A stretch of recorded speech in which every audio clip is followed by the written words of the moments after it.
Hi everyone, this is Chandra Chaudhary और आज हम करने वाले हैं class 11th biology and as you know हमारा चैप्टर 3 प्लांट किंगडम कंप्लीट हो चुका है। तो आज हम करेंगे इसके NCERT एक्सरसाइज। तो चलिए बिना किसी देरी के स्टार्ट करते हैं आज का वीडियो लेक्चर।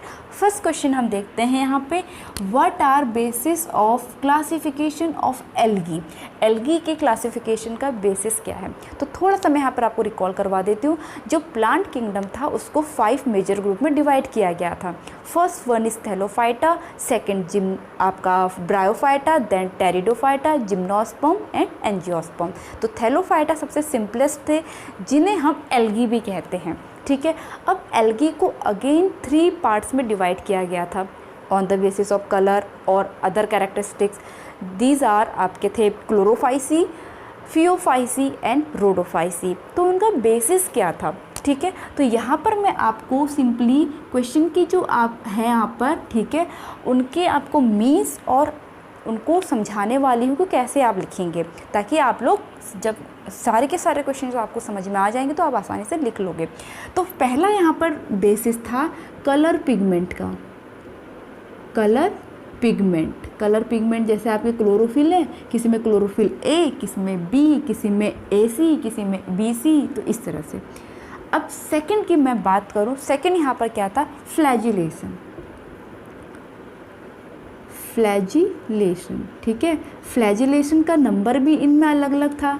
ठीक है, फ्लैजिलेशन मतलब जिसकी हेल्प से ये मूव करते हैं। ठीक है, क्योंकि देखिए जो एल्गी थे उनको सेक्सुअल रिप्रोडक्शन के लिए पानी की ज़रूरत थी, इसलिए जो एल्गी होते हैं वो क्या होते हैं, आपके एक्वाटिक होते हैं। थर्ड है इसमें आपका composition of cell wall. Means जो इनकी सेल वॉल थी उनका कॉम्पोजिशन क्या है, किन किन चीज़ों से वो मिलकर बनी है। और फोर्थ था इनका cellular organisation.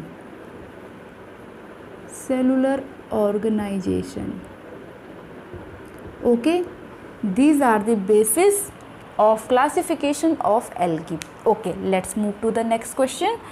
When and where does reduction division takes place in life cycle of liverworts, mosses, fern, gymnosperm and angiosperm? इनमें इनकी जो लाइफ साइकिल है इन पर कहाँ पर रिडक्शन डिवीज़न टेक प्लेस होता है। अब पहली बार मैं बात करती हूँ रिडक्शन डिवीज़न की। ये क्या होता है, ये आपका मियोसिस होता है, जिसमें जो क्रोमोसोम नंबर होते हैं वो एग्जैक्टली हाफ हो जाते हैं। मीन्स 2n है तो n का हाफ नहीं होगा, n/2 नहीं होता कभी भी। ठीक है, डिप्लॉइड से हैप्लॉइड हो जाते हैं, तो उसे हम रिडक्शनल कहते हैं। वेयर एज जो आपका माइटोसिस होता है उसे हम इक्वेशनल कहते हैं, क्योंकि उसमें क्रोमोसोम ऑफ नंबर में कोई भी फ़र्क नहीं पड़ता। n है तो n ही रहेगा, डिवीज़न के बाद भी 2n है तो 2n ही रहेगा। Is that clear? ओके, तो चलो मैं बात करूँ तो आपकी जगह क्वेश्चन आंसर नंबर सेकंड, तो पहला है आपका लीवोवर्ट्स। लीवोवर्ट्स आपको पता है किसका मेंबर है, ये ब्रायोफाइटा का है।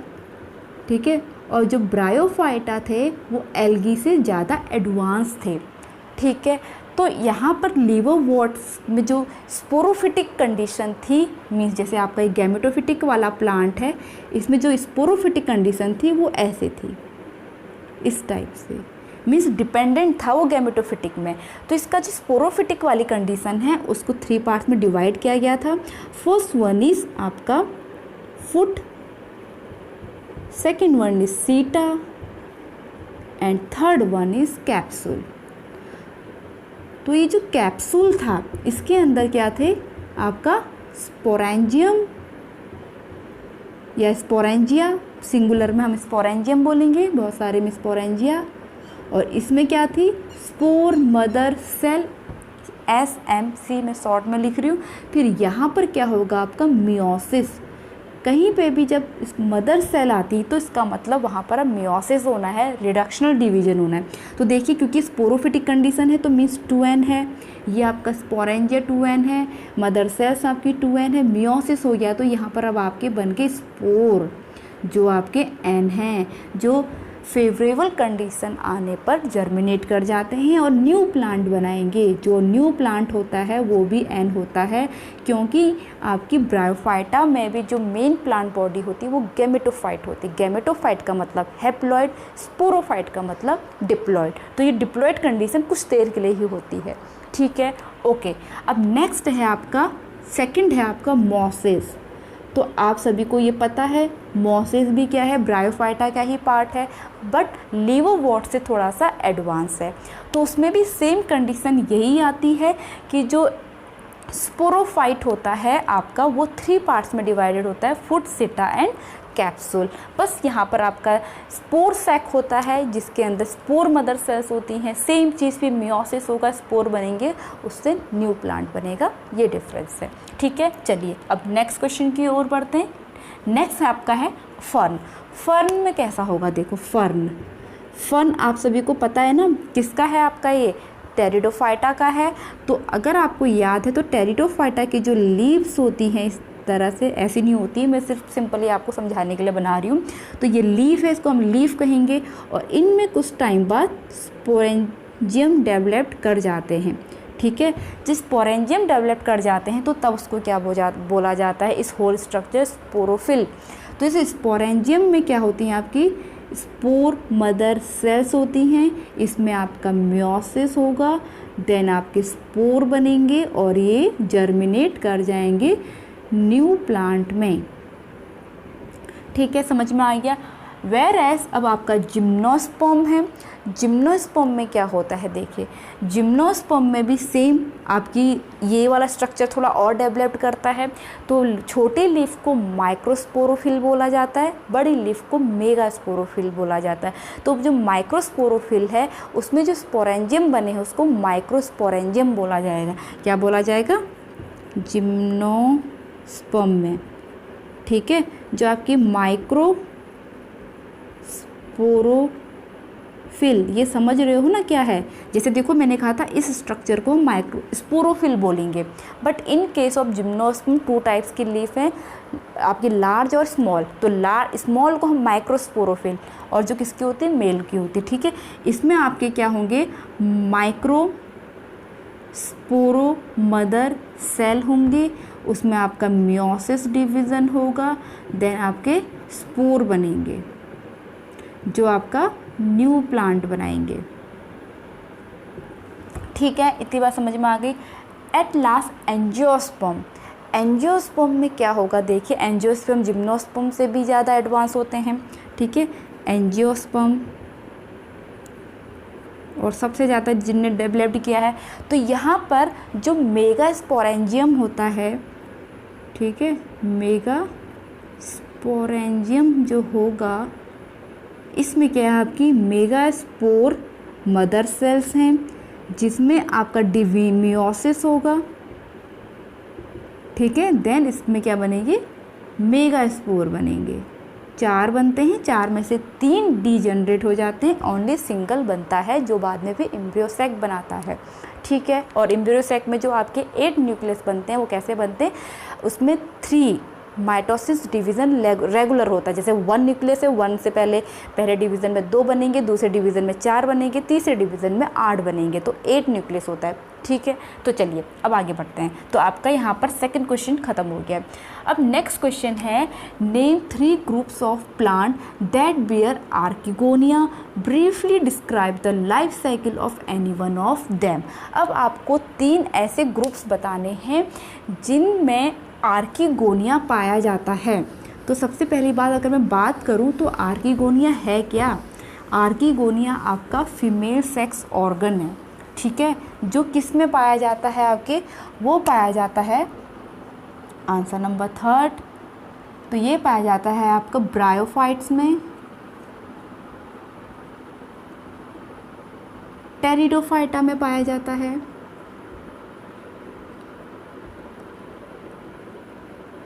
और जिम्नोस्पर्म में,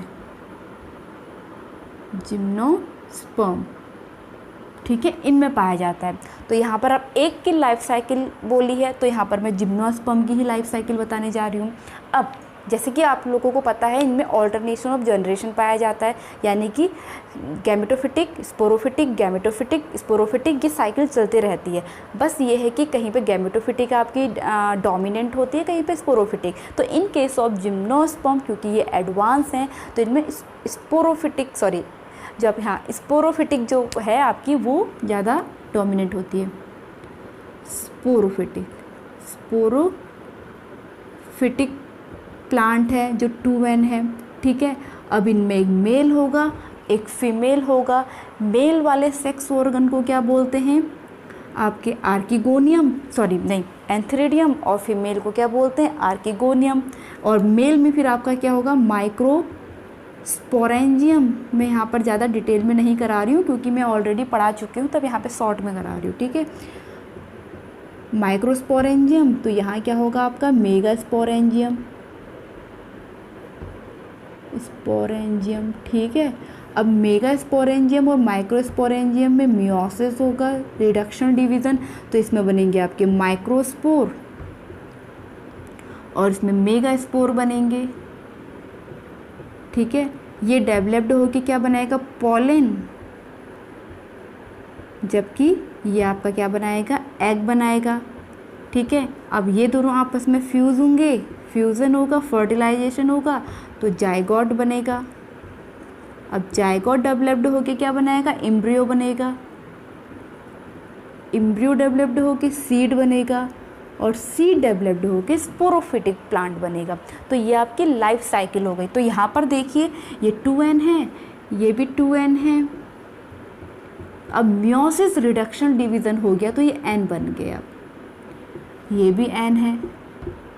अब ये 2N हो गया, ये भी 2N है, ये भी 2N है, ठीक है। तो आप देख पा रहे होंगे जो इतना स्ट्रक्चर है वो आपका गैमेटोफिटिक कंडीशन है, ये वाली स्पोरोफिटिक कंडीशन, ठीक है। तो आई होप लाइफ साइकिल भी आप लोगों को क्लियर हो गया होगा। चलिए नेक्स्ट क्वेश्चन है आपका, right a note on economic importance of algae and gymnosperm, ठीक है। जिम्नोस्पर्म और एल्गी की क्या इकोनॉमिक इम्पोर्टेंस है। तो सबसे पहले बात करते हैं एल्गी की।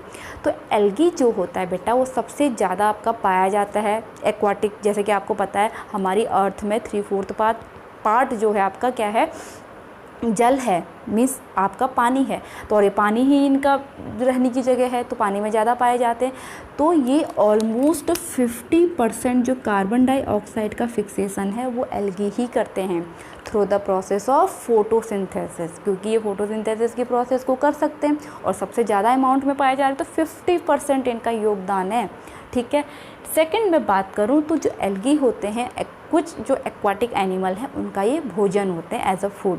ये एज अ फूड ह्यूमंस के लिए भी होते हैं, क्योंकि कुछ एल्गी आपके ऐसे होते हैं जिनमें बहुत ज़्यादा क्या पाया जाता है? प्रोटीन पाया जाता है, ठीक है। और ह्यूमंस भी उनका यूज़ करते हैं, ओके, एज अ आपके सप्लीमेंट की तरह इसको यूज़ करते हैं। और कुछ एल्गी आपके ऐसे होते हैं जिनका यूज़ स्पेस में होता है, ठीक है, okay. Second one is gymnosperm. Gymnosperm की बात करूँ तो सबसे पहली बात तो ये एज अ ऑर्नामेंटल होते हैं। ऑर्नामेंटल मतलब सजावट का सामान, जैसे साइकस है, पाइनस है, लोग अपने घरों में इनको सजाते हैं, लगाते तो सुंदर दिखते हैं।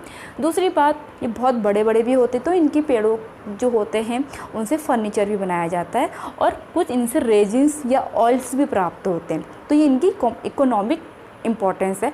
और फोटोसिंथेसिस की प्रोसेस तो करेंगे ही करेंगे, ये ज़्यादा बताने की ज़रूरत नहीं, ओके। अब नेक्स्ट है, both gymnosperm and angiosperm bear seed, then why are they classified separately. जब जिम्नोस्पर्म और एंजियोस्पर्म में सीड बियर हो रहे हैं तो इनको हम अलग सेपरेट क्यों कर रहे हैं? मीन्स उन प्लांट्स को हम जिम्नोस्पर्म और एंजियोस्पर्म में क्यों क्लासीफाई कर रहे हैं, ठीक है। थिंक ओवर इट, इस बारे में सोचिए। तो आपका ये आंसर नंबर 5 क्या है आपका? देखो, जिम्नोस्पर्म,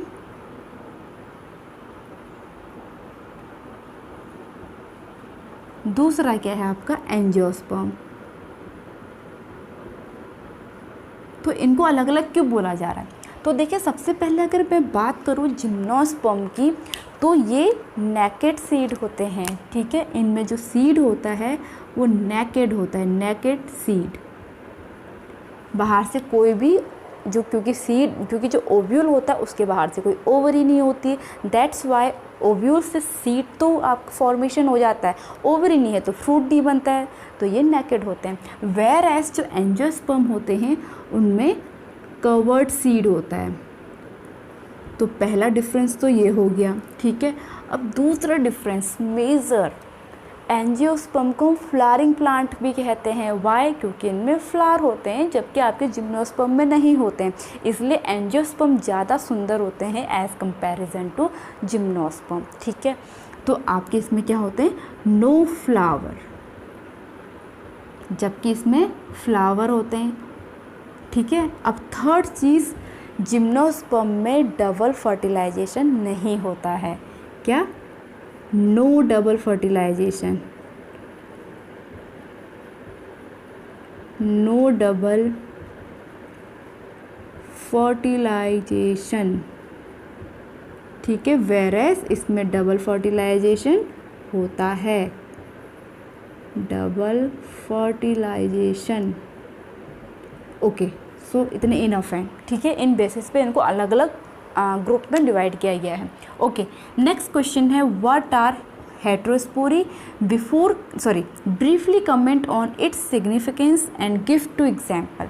तो देखिए हेटेरोस्पोरी क्या है, 6, answer number 6 heterospory, important question. क्या है ये? देखो, हेटेरो का मतलब क्या होता है, अलग अलग, स्पोरी का मतलब, स्पोर मीन्स ऐसा प्लांट जिसमें अलग अलग साइज़ के स्पोर होते हैं, अलग अलग होते हैं, तो उन्हें हम हेटेरोस्पोरी कहते हैं, ठीक है। और इसकी सिग्निफिकेंस क्या है, बहुत इम्पॉर्टेंट है। क्यों? जब आपके मेल और फीमेल स्पोर में, ठीक है, जब आपके जो फ्यूज़न होगा, जब वो अलग अलग होंगे तो तभी उनमें वेरिएशन आएगा, और वेरिएशन बहुत इंपॉर्टेंट होता है एवोल्यूशन के लिए। जो वेरिएशन शो करेगा, जो अकॉर्डिंग टू इन्वायरमेंट अपने आप को अडेप्ट करेगा, वही सर्वाइव कर पाएगा, और सर्वाइव होने के लिए वेरिएशन बहुत ज़रूरी है। यही इसका क्या है, आपका सिग्निफिकेंस है। अगर अब मैं बात करूँ इसके एग्जाम्पल की, तो एग्जाम्पल इसके हो गए जिम्नोस्पर्म,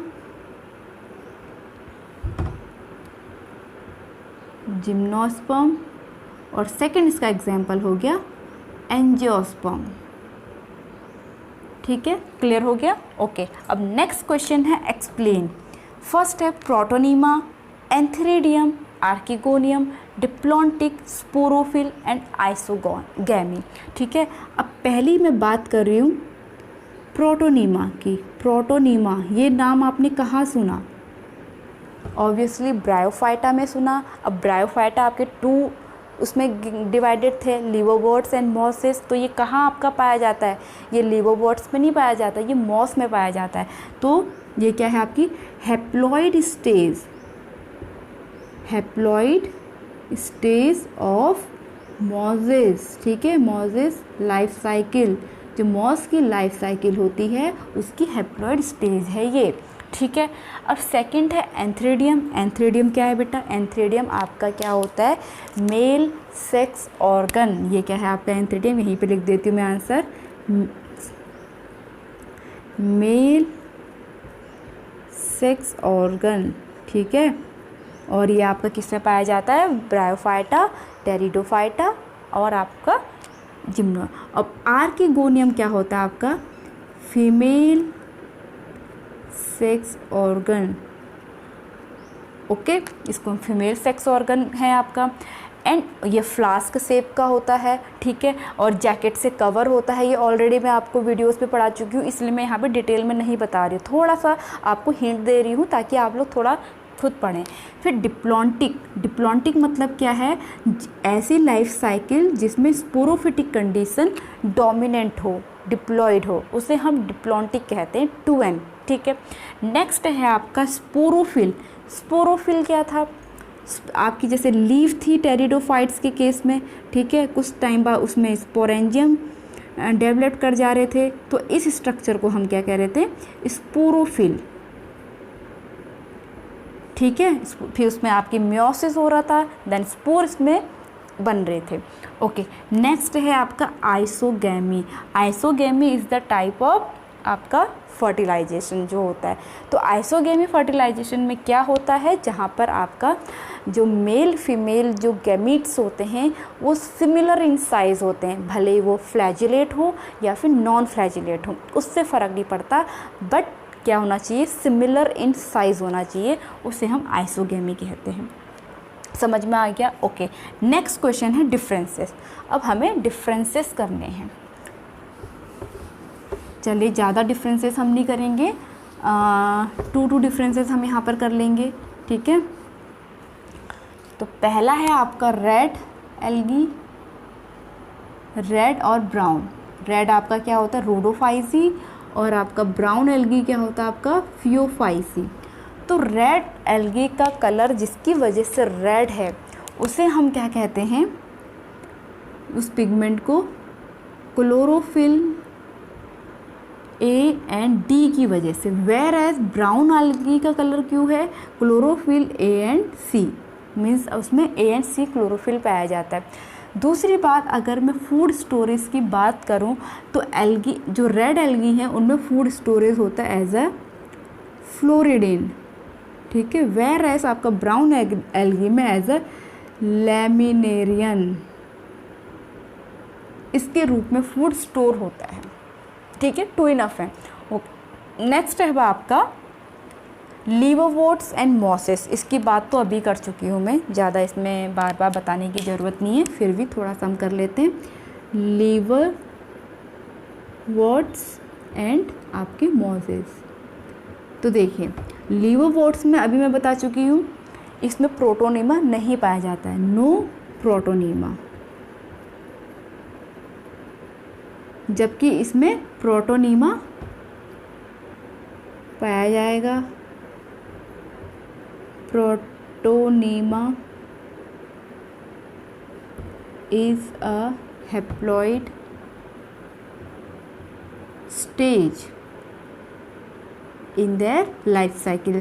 सेकेंड, लीवरवोर्ट्स की जो प्लांट बॉडी होती है वो डॉर्सी वेंट्रल होती है। कैसी होती है, डॉर्सी वेंट्रल। वेयर एज इसमें स्टेम एक्सिस होते हैं, स्टेम एक्सिस, ठीक है। तो 2 डिफरेंसेस इनफ हैं। नेक्स्ट है आपका सिनगैमी एंड ट्रिपल फ्यूज़न, ठीक है। अब नेक्स्ट है आपका सिनगैमी एंड ट्रिपल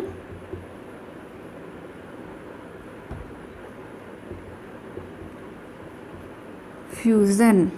अब देखिए ये क्या है, तो यहाँ पर मैं थोड़ा सा स्ट्रक्चर के थ्रू आपको समझाना चाहती हूँ। सिनगैमी फर्टिलाइजेशन आपका होता है, तो आपको अगर एंजियोस्पर्म में याद हो तो जो एम्ब्रियो सैक था इस तरह से, उसकी जो चालाज़ा रीजन था वहाँ पर 3 आपके इस तरह से न्यूक्लियस थे, जिन्हें हम क्या कहते हैं, antipodal cells, antipodals. Whereas जो सेंटर था उसमें 2 न्यूक्लियस थे, जिसको हम क्या कहते हैं, पोलर न्यूक्लियाई, पोलर न्यूक्लियाई। और अगेन जो आपका माइक्रोपाइलर रीजन था वहाँ पर 3 आपके न्यूक्लियस और थे, एक को ऊपर वाले को हम एग, बाकी 2 को हम सिनर्जेट्स कहते हैं। अब देखिए होता क्या है, जो आपकी पोलन ट्यूब आई उसके अंदर 2 गैमीट्स होते हैं मेल। तो जो पहला गैमीट जो ये आएगा इस एग को फ्यूज़ कर देगा, इस एग को इसने फ्यूज़ कर दिया, तो इसे बोला जाता है सिनगैमी, ठीक है। वेयर एज अब देखिए यहाँ पे 2 न्यूक्लियस ऑलरेडी प्रेजेंट थे, एक और पीछे से आया, इसको फ्यूज़न कर लिया, तो ये क्या हो जाएगा आपका, ट्रिपल फ्यूज़न। जब ये वाला इसको फ्यूज़ कर लेता है तो यहाँ पर क्या कहलाता है आपका, triple fusion, triple fusion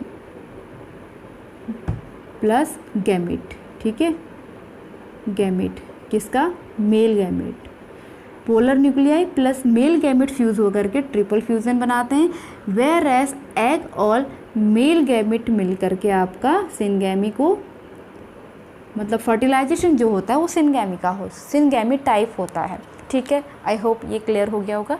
next है आपका होमोस्पोरस और हेटेरोस्पोरस टेरिडोफाइटार्ड्स, ठीक है। अब होमोस्पोरस और हेटेरोस्पोरस क्या होते हैं, होमोस्पोरस मतलब आपके ऐसे टेरिडोफाइट्स जिनके स्पोर्स सिमिलर होते हैं उन्हें हम हेटेरोस्पोरस कहते हैं, जिनकी मेजॉरिटी ज़्यादा है in case of pteridophyta. And heterosporous में आपका क्या होता है, जिसमें आपके स्पोर अलग अलग होते हैं, सेम प्लांट में अलग अलग आपके जो स्ट्रक्चर के स्पोर्स होते हैं उसे हम हेटेरोस्पोरस कहते हैं। ठीक है, तो आपका क्या हो, जैसे आपका सिलेजिनेला एक ऐसा टेरिडोफाइट है जिसमें हेटेरोस्पोरस ही पाई जाती है। ओके, नेक्स्ट है अब आपका how would you distinguish between dicot and monocot. This is very important question और बहुत इजी भी है। आप इसको छोटी क्लासेस से पढ़ते आ रहे होंगे, इन क्लास 9th में आपने आई होप पढ़ा हो। तो आपका ये आंसर नंबर है 9। तो देखिए आपका एक जगह मैं लिखती हूँ मोनोकॉट, दूसरी जगह डाइकॉट। ठीक है, अब मोनोकॉट की मैं बात करूँ अगर, तो मोनोकॉट का मतलब होता है मोनोकॉटिलेडन्स, वेयर एज डाइकॉट का मतलब होता है डाइकॉटिलेडन। और ये दोनों किसके मेंबर हैं, एंजियोस्पर्म के मेंबर हैं। ठीक है, तो इसमें आपका ओनली 1 कॉटिलेडन होता है। तो पहला डिफरेंसेस क्या हो गया, 1 कॉटिलेडन। ठीक है, वेयर एज इसमें 2 कॉटिलेडन।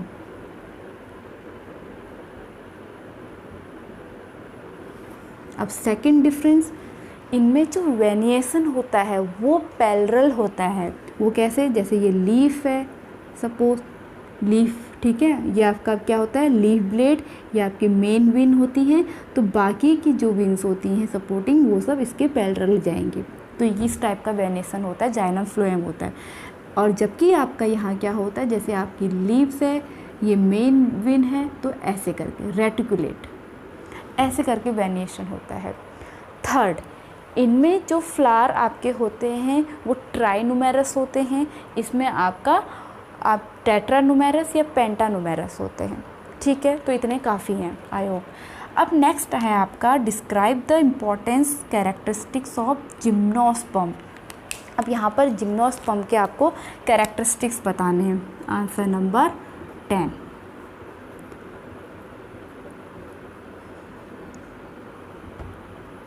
जिम्नोस्पर्म, तो यहाँ पर देखिए पहली कैरेक्टर क्या हो जाएगा, जो जिम्नोस्पर्म होते हैं उसके सीड कैसे होते हैं, नेकेड होते हैं, नेकेड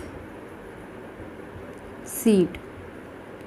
ओके, दूसरी बात, ये पाए कहाँ जाते हैं, तो ये वर्ल्ड वाइड पाए जाते हैं, सब जगह पाए जाते हैं, वर्ल्ड वाइड। ठीक है, थर्ड पॉइंट, इनकी जो मेन प्लांट बॉडी होती है वो स्पोरोफिटिक होती है। मेन प्लांट बॉडी कैसी होगी, स्पोरोफिटिक। ठीक है, मीन्स प्लांट बॉडी आपकी रूट, स्टेम एंड लीफ में डिवाइडेड होती है। ठीक है, जो रूट होती है वो मेजरली टैप रूट होती है, और लीफ आपकी लार्ज और स्मॉल होती है, लार्ज और स्मॉल। जो लार्ज होती है उसको मेगा स्पोरोफिल कहा जाता है, स्पोरोफिल, और स्मॉल को माइक्रोस्पोरोफिल, स्पोरोफिल।